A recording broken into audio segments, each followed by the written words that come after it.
Welcome friend, हमारे channel पर आप सभी का स्वागत है।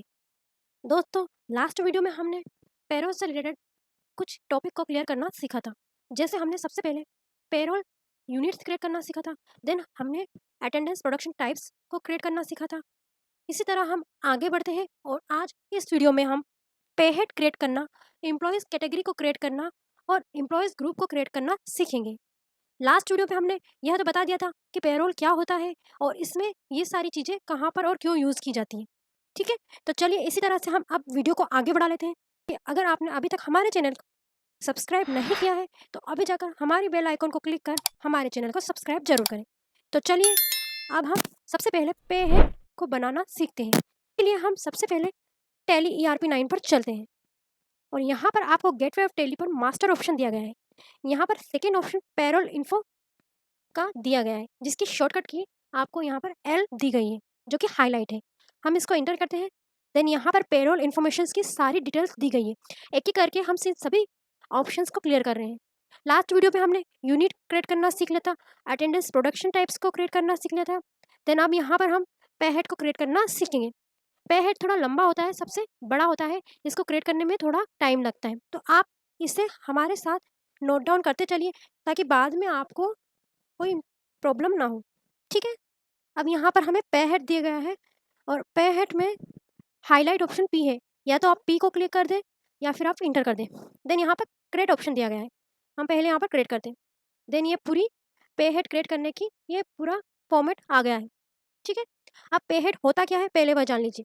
देखिए, पे हेड वह होता है जो कि हमारी कंपनी या बिजनेस द्वारा एम्प्लॉयज़ को दिया जाता है। जैसे बहुत सी चीज़ें होती है जो कि अलग अलग बिजनेस में कंपनियां अपने एम्प्लॉयज़ को प्रोवाइड कराती है। जैसे बेसिक सैलरी है, हमारी हाउस रेंट अलाउंस है, जैसे यहाँ पर डियरनेस अलाउंस है और कन्वेंस है। बहुत सारी ऐसी चीज़ें होती है जो कि पे हेड में, मतलब जो कंपनी द्वारा दी जाती है, सैलरी में से डिडक्ट की जाती है, तो वो सारी चीज़ें यहाँ पर हमें पे हेड के रूप में बनाना है। ठीक है, एक एक करके हम यहाँ पर क्रिएट करेंगे। अब आप ध्यान से देखें कि इसे किस तरह से क्रिएट किया जाता है।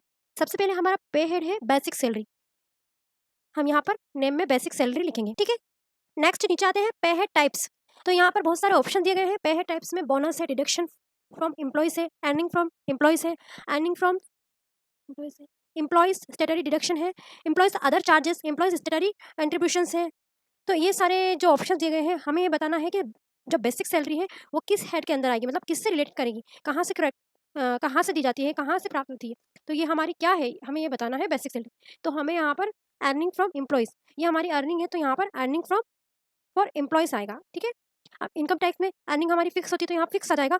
अंडर टाइप में इनडायरेक्ट एक्सपेंस, सैलरी हमेशा इनडायरेक्ट एक्सपेंस में आती है। अफेक्टेड नेट सैलरी, इसको यस रहने देना है। नाम to be displayed in pay slip, पे स्लिप में अगर इसका कोई शॉर्ट फॉर्म है या शॉर्ट नेम है तो आप यहाँ लिख सकते हैं, अदरवाइज यहाँ पर बेसिक सैलरी रहने दें। बाकी किसी को भी यस नहीं करना है। यहाँ नीचे आकर कैलकुलेशन टाइप में आपको कुछ ऑप्शन दिए गए हैं। जैसे फर्स्ट ऑप्शन है as computer value, as user defined value, flat rate on attendance on production.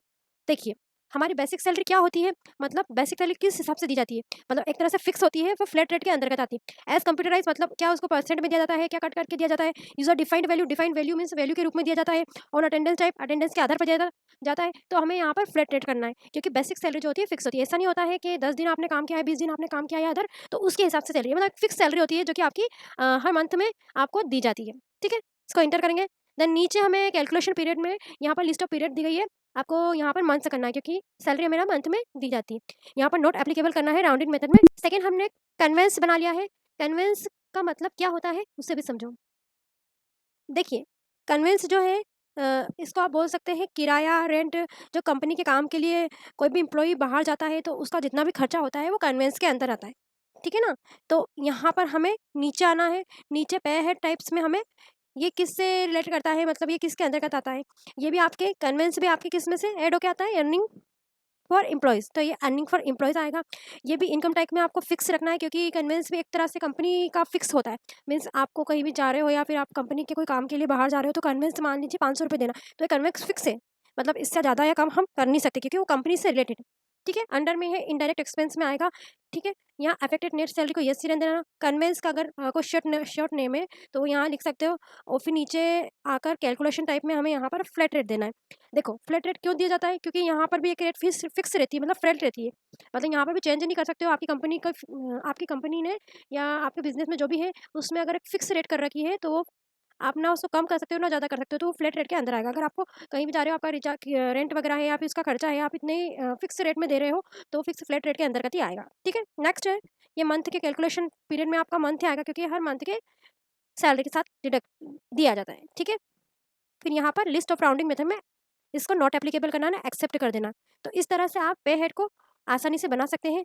Next देखते हैं डियरनेस अलाउंस। देखो डियरनेस अलाउंस क्या होता है, पहले इसके बारे में हम देख लेते हैं। इसको एक महंगाई भत्ता बोलते हैं, जो कि आपकी बिजनेस कंपनी के द्वारा दिया जाता है आपकी अर्निंग में, ठीक है।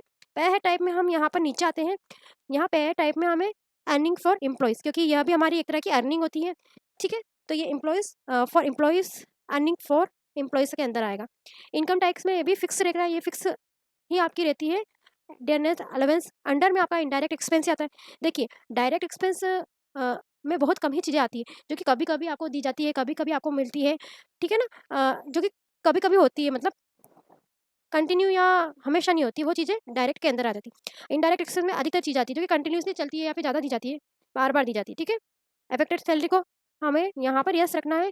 Name to be displayed in pay slip में इसका शॉर्ट नेम डीए करना है, क्योंकि डियरनेस अलाउंस का शॉर्ट नेम डीए है, ठीक है ना? बाकी सभी को नो रखना है। देन कैलकुलेशन टाइप्स में यहाँ पर हमें एज़ कंप्यूटेड वैल्यू करना है। देखिए डियरनेस अलाउंस है, जो कि हमें परसेंट में दिया जाता है, ठीक है ना? तो जो भी चीज़ परसेंट में दी जाती है, तो वो यहाँ पर हमें कैलकुलेशन टाइप में एज़ कंप्यूटेड वैल्यू करना है, ठीक है?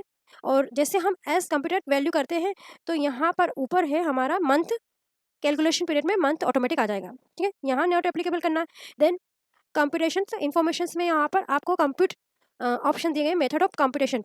तो यहाँ on current deduction total, on current earning total, on current सब टोटल, ऑन सब स्पेसिफाई फॉर्मूला, ठीक है। यहाँ पर से हमें चूज करना है।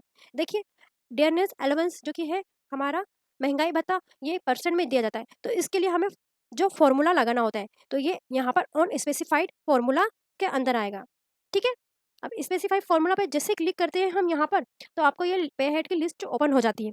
यहाँ पर कंप्यूटेड ऑन स्पेसिफाइड फॉर्मूला दिया गया है, एड पे हेड दिया गया है, यहाँ पर हमें एक लिस्ट दी गई है पे हेड की। तो आपको ये बताना है यहाँ पर कि ये किस पर करता है, किस पर दिया जाता है। तो यहाँ पर हमें बेसिक सैलरी करना है, क्योंकि हमें पता है कि डीएनएस अलाउंस आपकी बेसिक सैलरी है, उसमें ऐड होकर आता है, ठीक है। फिर यहाँ पर एंड ऑफ लिस्ट करना है। देन यहाँ पर इफेक्टेड फ्रॉम में आपकी डेट आ जाएगी ऑटोमेटिक, और फिर यहाँ पर अमाउंट अप टू पर हमें यहाँ पर आपकी सैलरी कितनी है, कितनी सैलरी पर कितना परसेंट आपका डीएनएस अलाउंस आपको दिया जा रहा है। तो हमने यहाँ पर 1 लाख कर दिया है। फिर यहाँ ऑप्शन दिए गए हैं वैल्यू और परसेंट, तो हमने यहाँ परसेंट कर दिया। मान लीजिए हमारे कंपनी डीएनएस अलाउंस जो है डीए हमें 2% दे रही, तो हमने यहाँ पर 2% कर लिया है, ठीक है। इसी तरह से हमने यहाँ पर एक और हमारी रेट डाल दी है कि 1 से 1.5 लाख रुपए तक अगर किसी की सैलरी होती है, तो उसको 3% का डीए दिया जाएगा, ठीक है।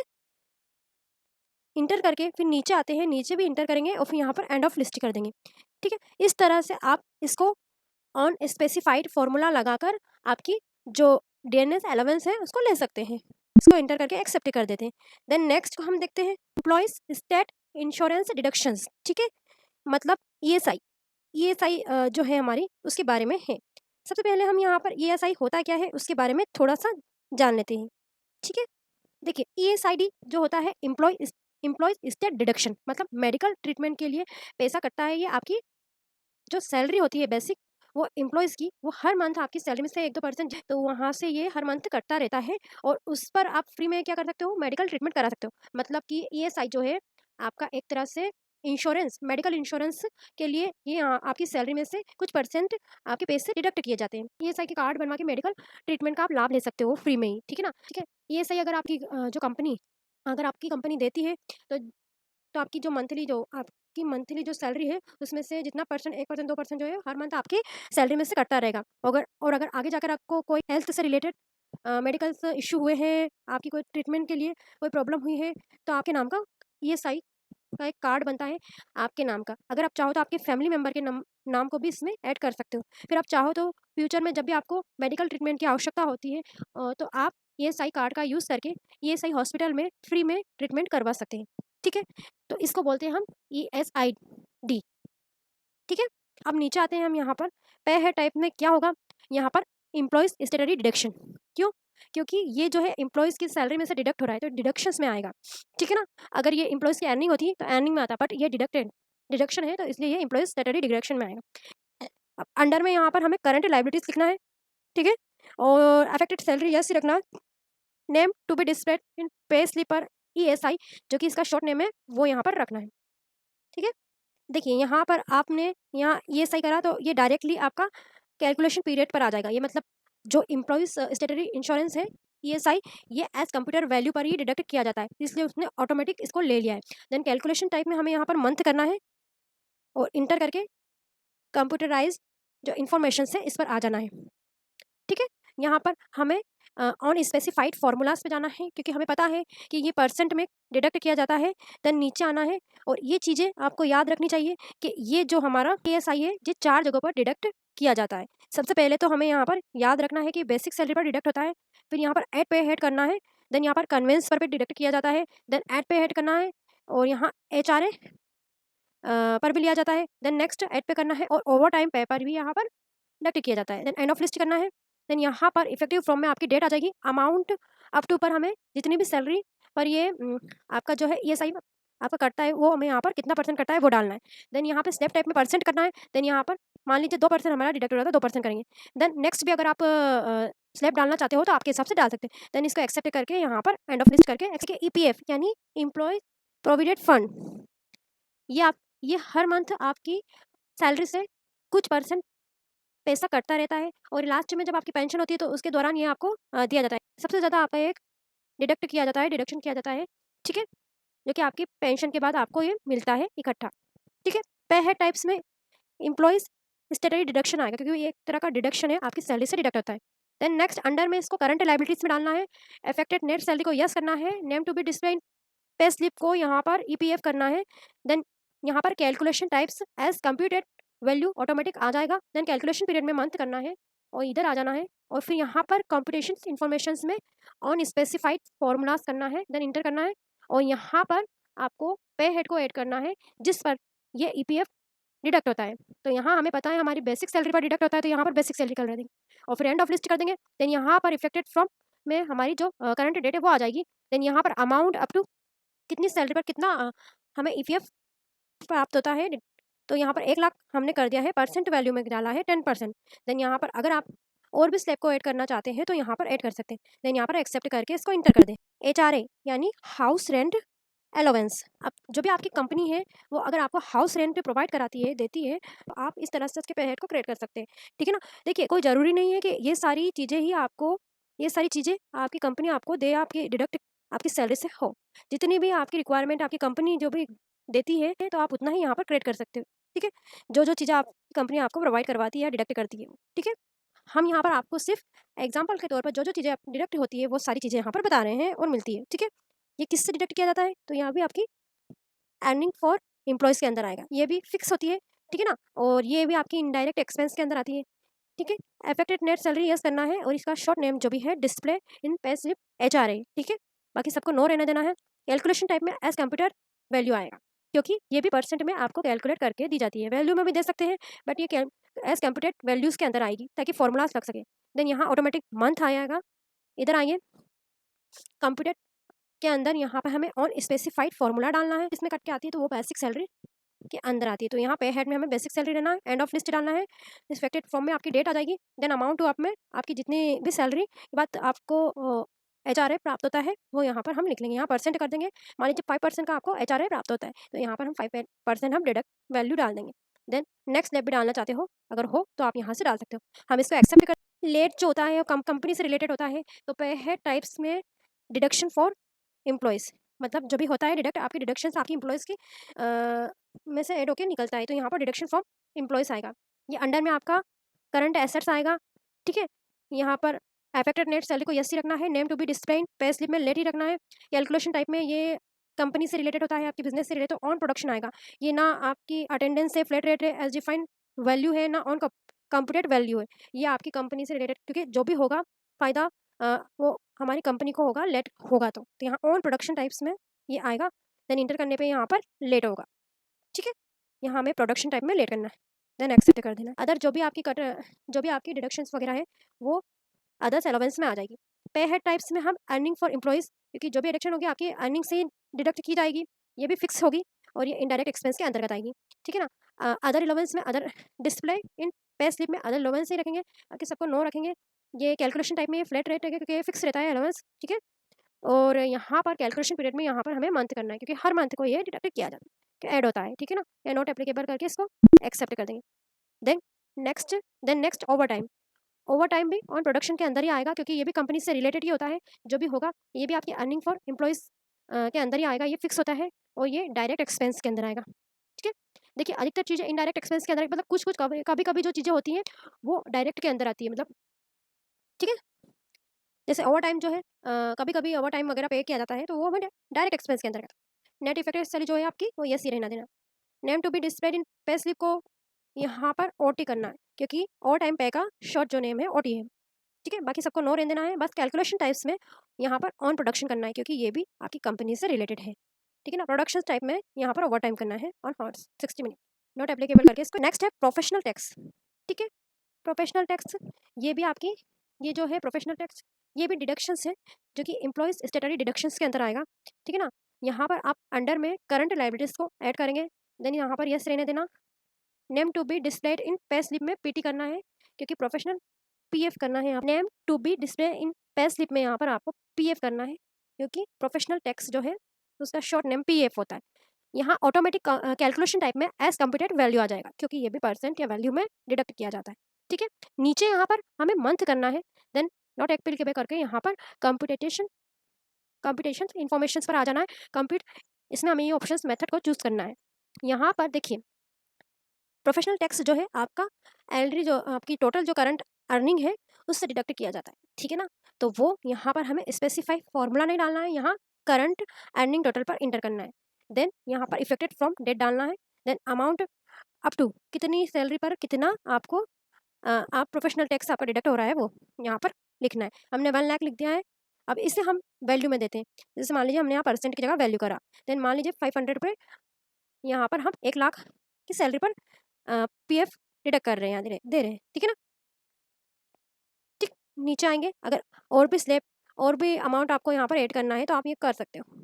यहाँ से आप परसेंट भी चूज कर सकते हो, देन वैल्यू भी कर सकते हो। इंटर करके एक्सेप्ट कर। नेक्स्ट है री इन्वेस्टमेंट एक्सपेंस, ठीक है। कोई री इन्वेस्टमेंट एक्सपेंस वगैरह हुआ है आपका, तो वो भी आपका किससे अर्निंग दी जाती है, तो वो किस के अंदर आएगा वो फेहेड आपको। अगर इन्वेस्टमेंट एक्सपेंस होता है तो वो अर्निंग फॉर एम्प्लॉयज़ के अंतर्गत आएगा, ठीक है। ये भी फिक्स रहेगा और ये इनडायरेक्ट एक्सपेंस के अंतर्गत आएगा। अफेक्टेड नेट सैलरी यस, और इसका अगर शॉर्ट कोई नेम है तो आप यहाँ पर लिख सकते हैं, अदरवाइज ये फुल ही नेम रहने देना री इन्वेस्टमेंट एक्सपेंस, बाकी सबको यहाँ पर नो रहने देना।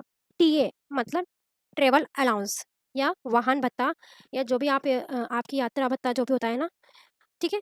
जब भी कन्वेंस अलाउंस कंपनी आपको तब देती है जब आप अपनी कंपनी के काम से कहीं यात्रा करने जा रहे हैं, इससे मिलने वाले पैसे कैश इन हैंड सैलरी से जुड़कर मिलता है। आपके काम की जानकारी ये भी है कि अगर आपको 1600 रुपये तक का कन्वेंस अलाउंस मिलता है तो इस पर आपको टैक्स नहीं देना पड़ेगा, ठीक है। तो इसको बोलते हैं हम टीए, ठीक है।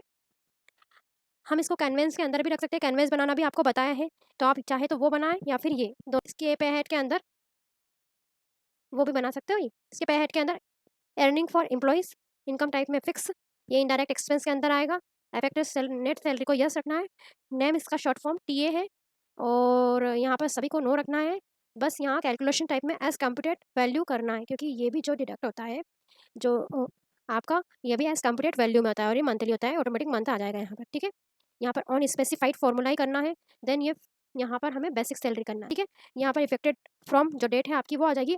अमाउंट अप टू में जो भी आपका अमाउंट है, जैसे 50,000 रुपये हमने यहाँ पर ऐड किए हैं, अगर 50,000 रुपये किसी की सैलरी है आपके एम्प्लॉयज़ की, तो उसमें 10% का ये टीए को दिया जाएगा, टीए ऐड होगा, ठीक है ना। यहाँ पर अगर आप एक और ऐड करना चाहते तो एक 50,000 से 1 लाख के अंदर उनकी सैलरी है किसी की तो उसको 12%, ठीक है। इस तरह से आप और भी ऐड कर सकते हो। इन टीए जो है आपका ट्रैवल अलाउंस को, ठीक है? जो भी आपको दिया जाता है, ठीक है? इसको एक्सेप्ट करके तो इस तरह से आप अपने पे हेड को यहाँ पर क्रिएट कर सकते हो आसानी से। इसको एक्सेप्ट करके यहाँ पर टीडीएस को भी आप बना सकते हो, आप इसको अपने हिसाब से क्रिएट करके, ठीक है ना? अब इसको एक्सेप्ट करके हम बाहर आते हैं। तो इस तरह से हमने यहाँ पर पे हेड बनाना तो सीख लिया है। अब पे हेड बनाने के बाद अब हम नेक्स्ट हमारी स्टेप को देख लेते हैं। यहाँ पर अब सेकंड जो नेक्स्ट स्टेप है वो है एम्प्लॉयज़ कैटेगरी की। वो कहाँ से लेकर आएँगे पहले वो भी देख लें हम यहाँ पर मास्टर के अंदर, फिर हम पेरोल इन्फॉर्मेशन पर जाएँगे। देन यहाँ पर आपको फर्स्ट ऑप्शन ही दिया गया है एम्प्लॉयज़ कैटेगरी का, ठीक है? देखिए सबसे पहले हमने यहाँ पर यूनिट क्रिएट की, देन अटेंडेंट प्रोडक्शन टाइप्स को क्रिएट किया, देन पे हेड को क्रिएट किया है और अब हम यहाँ पर जो एम्प्लॉयज़ कैटेगरी है उसको क्रिएट करेंगे, ठीक है? तो इसको ध्यान से देखिए, सबसे जो बड़ा पार्ट था वो पे हेड का था, जो कि हमने अभी क्रिएट कर लिया। अब एम्प्लॉइज़ कैटेगरी क्या होती है वो भी जान लो। देखिए, आपकी कंपनी में बहुत तरह की कैटेगरी होती है। जैसे आप किस कैटेगरी में आप काम करते हो, आपकी क्या है, कौन-कौन से पार्ट्स, कौन-कौन से भाग विभाग हैं, कौन-कौन से के ब्रांच वगैरह हैं, वो सब यहाँ पर आपको क्रिएट करके बतानी है। जितनी भी हो आप आपके हिसाब से यहाँ पर क्रिएट कर सकते हैं। जैसे मान लीजिए हमने यहाँ पर हमारी कोई कंपनी है और वहाँ पर 2 कैटेगरी हम क्रिएट करते हैं। जैसे हमारे पास एक हेड ऑफ़िस है और एक ब्रांच ऑफ़िस है। ठीक है? तो ये 2 कैटेगरी हमारी कंपनी के अंदर है। तो हम एम्प्लॉइज़ कैटेगरी के अंदर यहाँ पर वो 2 चीज़ को हम बना लेते हैं। पहले हम बनाते हैं हेड ऑफ़िस। हेड ऑफ़िस यहाँ पर एम्प्लॉइज़ कैटेगरी में लिख लेंगे। देन यहाँ पर हमें कुछ भी येस या नो नहीं करना है, ठीक है ना? ओनली एक्सेप्ट करना है यहाँ पर। हेड ऑफ़िस मीन्स यहाँ पर आपकी जो कंपनी है उसमें एक हेड ऑफ़िस है, उसके अंदर कौन-कौन काम करेंगे वो भी हम क्रिएट करेंगे। बट ये 2 भाग बता रखे हैं कि हमने एक हेड ऑफ़िस कैटेगरी बना ली है। देन नेक्स्ट है हमने ब्रांच ऑफ़िस। मतलब बहुत तरीके की ब्रांच होती है आपकी, अलग-अलग जगह आपकी कंपनी फैली हुई है, वहाँ पे भी ब्रांचेस वगैरह है, वहाँ के लोग, ठीक है ना? उसकी भी हम यहाँ पर कैटेगरी को क्रिएट कर रहे हैं। इसको भी यहाँ कंट्रोल लेकर के एक्सेप्ट करेंगे, ठीक है? फिलहाल हम 2 ही कैटेगरी बनाएँगे क्योंकि हमारी कंपनी में अभी फिलहाल 2 ही एम्प्लॉइज़ कैटेगरी है, ठीक? स्टेप बैक करते हैं, देन यहाँ पर हम नेक्स्ट जो बनाने जा रहे हैं, वो है यहाँ पर एम्प्लॉइज़ ग्रुप, ठीक है? मतलब आपकी जो ये कैटेगरी है, ये कैटेगरी के अंदर कौन से ग्रुप आपके ऐड होंगे, ठीक है? जैसे मान लीजिए यहाँ पर हमने इसके अंदर गए, देन यहाँ पर हमने एक बना रखे पहले। पहले जैसे हमने ब्रांच ऑफ़िस ले लिया है, ब्रांच मतलब बहुत सारे ब्रांचेज़ हैं आपके, उसमें ऑफ़िस वगैरह है, तो कि एक ही जगह पर हम इनको यहाँ पर इनका जो एम्प्लॉइज़ ग्रुप हम यहाँ पर बना रहे हैं, ठीक है? तो यहाँ पर हमने ब्रांच ऑफ़िस पहले ले लिया है। अगर हम इसको एंटर करेंगे तो यहाँ पर आपको लिस्ट ऑफ एम्प्लॉइज़ कैटेगरी दी गई है। तो फर्स्ट कैटेगरी हमने ब्रांच ऑफ़िस ले लिया है, देन ब्रांच ऑफ़िस के अंदर क्या-क्या आपके ग्रुप्स हैं, तो मान लीजिए हमारा एक यहाँ पर एचआरए का ग्रुप है, ठीक है ना? और फिर यहाँ अंडर में हमने प्राइमरी करके एक्सेप्ट कर दिया, ठीक है? नेक्स्ट हम करते हैं, देन इसको बैक स्पेस करके यहाँ पर भी हमने सेकंड ले लिया है, जैसे अभी हमने हेड ऑफ़िस बनाया था, तो यहाँ पर हमने हेड ऑफ़िस ले लिया। हेड ऑफ़िस के अंदर मान लीजिए मैनेजर मैनेजर ग्रुप है, ठीक? तो हमने मैनेजर का ग्रुप यहाँ पर क्रिएट कर लिया। देन प्राइमरी रखना है, इसको एक्सेप्ट कर देना है, ठीक है? तो इस तरह से हमने यहाँ पर एम्प्लॉइज़ कैटेगरी और एम्प्लॉइज़ ग्रुप को क्रिएट कर लिया है, ठीक है? तो आज के लिए इतना ही। आज हमने पेरोल अकाउंट में पे हेड क्रिएट करना, एम्प्लॉइज़ कैटेगरी को क्रिएट करना और एम्प्लॉइज़ ग्रुप को क्रिएट करना यहाँ पर सीखा है। आगे की वीडियो में हम एम्प्लॉइज़ को बनाना सीखेंगे और भी बहुत सी जानकारियाँ पेरोल से रिलेटेड लेंगे। अगर आपको हमारा वीडियो अच्छा लगा हो तो प्लीज़ करके इसको लाइक करें, शेयर करें और सब्सक्राइब करें। नेक्स्ट वीडियो तक के लिए आप सभी का धन्यवाद। अगर आपको हमारा वीडियो पसंद आया हो तो इसे प्लीज़ लाइक, शेयर और सब्सक्राइब ज़रूर करें। Thank you.